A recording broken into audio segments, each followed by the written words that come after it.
Ladies and gentlemen, hey, hi, how you doing? Welcome back to the channel. Thank you so much for stopping by. Alongside the extended look of GTA 6 today, we got a ton of new details about gameplay and how the overall world is going to function. We've seen a bunch of insiders, different creators go to Rockstar, do various different interviews with them, and so there are a bunch of details that you easily could have missed with the actual overall reveal, either through the reveal itself with minute things being hidden in plain sight, if you will, and then also just details that weren't included in the actual reveal. I've gone through and I've compiled all the different posts and info that you might have missed here, and obviously there's going to be even more info that comes out in the coming days. And so as we continue our deep dive into GTA 6 coverage, if you guys want to stay in the know for everything, be sure to subscribe, and if you guys enjoy the video, drop a like on it as well. But diving in here, first up, Charlie Intel has compiled a bunch of different sourcing from New York Times to IGN and everything in between in regards to some additional details that have surfaced. For example,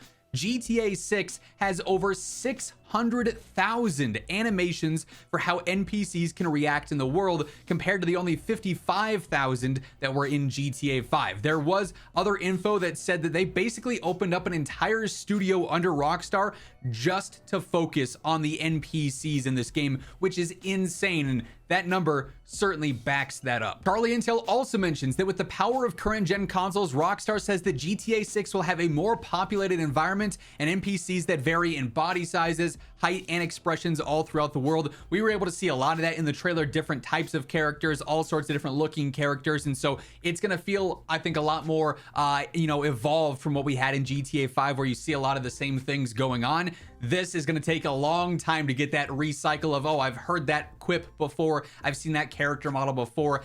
The world is going to feel so much more alive. IGN in their initial interview also talked about the map with Rockstar. Charlie Intel posts this specific quote saying, "The GTA 6 map is very big and it's going to take a while to explore. If you take a bit of time and explore, you will be rewarded a lot. It's a very big map, a very, very big map." And I mean, even the extended look, it kind of gave us a glimpse into the scale. This scene, for example, when Lucia is base jumping here off of a rooftop, you see an entire downtown skyline in the distance. That's all explorable. Everything in between with the lake and the rivers going on here, the bridges that you can cross, and just think of everything that's on ground level in addition to the verticality involved here as well. And this is just one area of the map itself, a small sliver in comparison to the grand scheme of things in the entire map, which is almost overwhelming in a sense. Now, TGG also got an early look when he was able to go out to the Rockstar Studios a little bit ago, and Rob Nelson actually did a whole conversation with him. TGG mentioned this in his video that I would highly recommend going and checking out, saying that the GTA 6 map is twice the size of GTA 5's map and 3 times larger than Red Dead Redemption 2. So if you thought you could explore a lot in GTA 5 or in RDR 2, this is taking it to a new level. That's one of the first things I plan on doing when the game launches, is I'm going all around the map as much as I can, mapping things out, getting a feel for the environments. I cannot wait to explore Leonida. Now, obviously, a big part of the game is being able to play as Jason or Lucia, or go back and forth between both of them. The game evolves alongside them, and in the game, they want to be in a romantic relationship when the story starts, but whether or not it happens is up to us. So if you really want things to go well between Jason and Lucia, you can choose those actions in game, and you can reflect that in game with how you're choosing to go about dialogue and interactions and missions with them.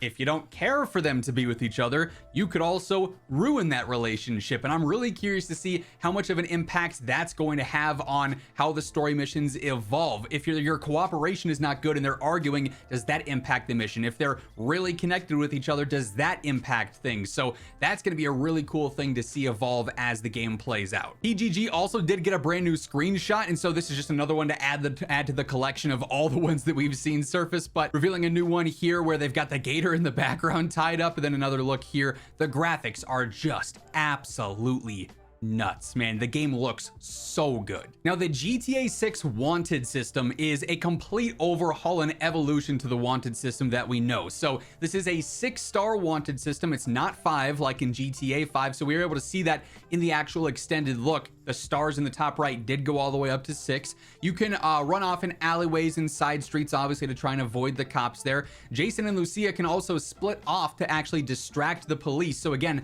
that's them working in tandem, working together there. And going back to what we were just talking about, if they're arguing, if you're not sort of committed to the relationship building in game, if they split off, do things go poorly if they're not connected, if their relationship is struggling there, or does it work out really well and they've got good communication and it makes life easier if you're building the relationship as the game goes on?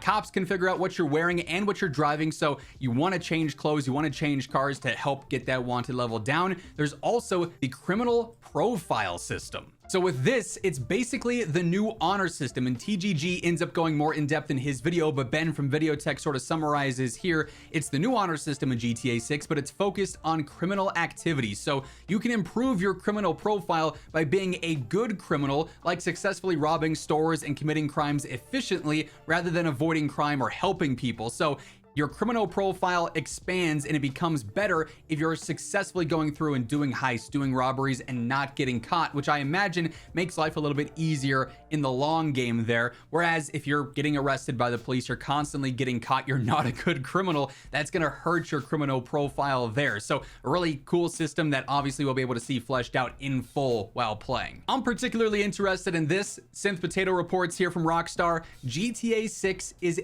80 hours long if you focus solely on the main story and some side goals. That again, direct info from Rockstar.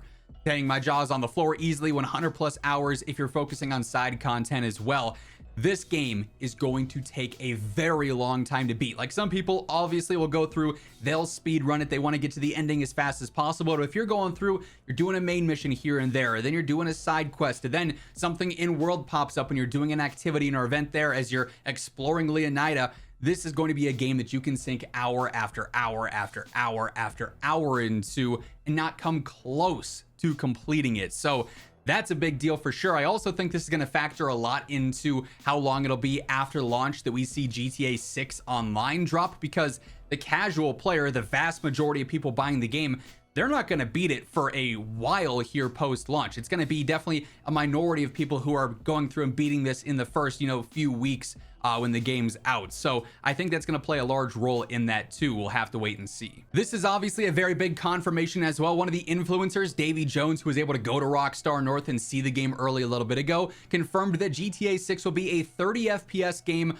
on PlayStation 5, but did not confirm on the PlayStation 5 Pro. We know there's going to be PS5 Pro enhancements, but 30 FPS is the baseline there, and first person is not a part of the game currently. This is a third person experience only. So that's pretty important. That's obviously what we saw throughout the trailer. There was no switches into first person, which I sort of mentally noted there. And it's like, that's interesting. Now we've got it confirmed for now. It was also confirmed that the extended look gameplay that we saw in and out of the missions, that was just a base PS5. So the graphics were not fully utilizing the tech of the PS5 Pro, the frames, the fluidity, everything.